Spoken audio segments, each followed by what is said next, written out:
Good morning students. आज हम पढ़ने वाले हैं तुलसीदास का जीवन परिचय। तो चलिए स्टार्ट करते हैं। गोस्वामी तुलसीदास भगवान राम के परम भक्त थे। तुलसीदास का जन्म 1532 ईस्वी में उत्तर प्रदेश के राजापुर में हुआ था। उनके पिता का नाम आत्माराम दुबे और माता का नाम हुलसी था। आपके बचपन में ही आपके माता पिता का देहांत हो गया था। माता पिता के देहांत के बाद संत नर हरिदास ने आपका पालन पोषण किया। आपके बचपन का नाम राम बोला था।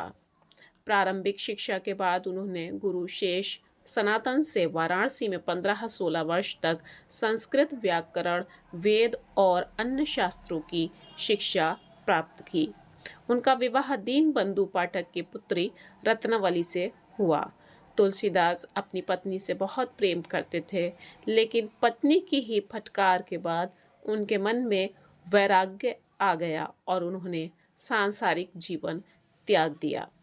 अंतिम जीवन के बारे में उनके बताया जाता है कि उन्होंने जीवन का अधिकांश समय चित्रकूट, काशी और अयोध्या में बिताया। 1623 ईस्वी में वाराणसी में तुलसीदास का निधन हो गया। हम आगे पढ़ेंगे तुलसीदास की रचनाओं के बारे में।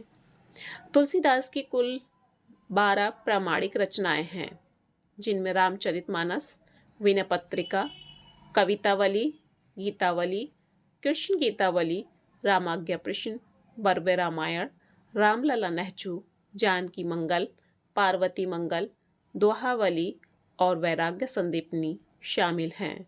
रामचरित अवधी भाषा में रचित उनकी सबसे महत्वपूर्ण और प्रसिद्ध रचना है।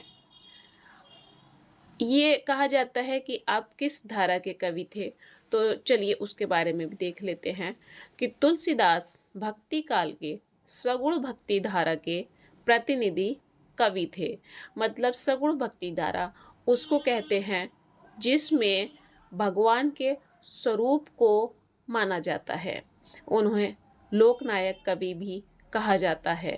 उन्होंने समाज में व्याप्त बुराइयों और आर्थिक समस्याओं पर भी प्रकाश डाला। आपकी भाषा शैली पर देखते हैं कि तुलसीदास की छवि समन्वयवादी कवि के रूप में मानी जाती है। उन्हें लोकनायक कवि कहा जाता है, जिन्होंने सामाजिक चेतना जगाने के लिए उत्कृष्ट काव्य का निर्माण अवधी भाषा में किया और राम को मर्यादा पुरुषोत्तम के रूप में चित्रित किया, जिसमें आदर्श समाज और सदाचारी जीवन के मूल्यों को दर्शाया गया।